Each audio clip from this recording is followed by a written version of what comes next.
During the 2025 NFL Draft, one absence drew more attention than many of the picks announced on stage.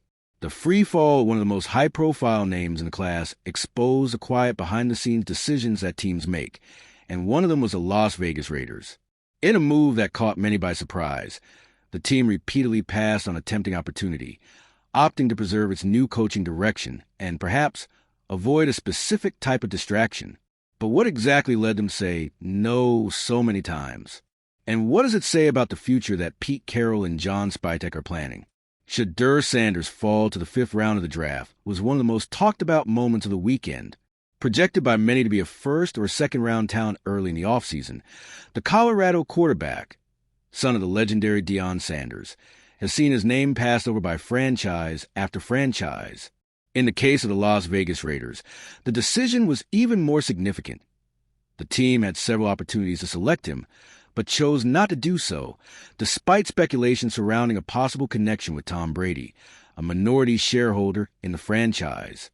According to journalist Mike Sando of The Athletic, the Raiders were the team that ignored Sanders the most during the draft process, passing on him 9 times and making 2 trades that took them away from the quarterback. This pattern was not random. According to an NFL executive interview by Sando, Coach Pete Carroll would have avoided any scenario that could generate tension with Geno Smith, a newly arrived quarterback and an old acquaintance from his time in Seattle. The logic, according to the executive, is clear. While the Atlanta Falcons had the freedom to draft Michael Penix Jr. because they had no previous ties to Kirk Cousins, Carroll is directly linked to Geno Smith's arrival in Las Vegas. Repeating what Atlanta did with Cousins would put the Raiders' locker room at risk early in Carroll's tenure.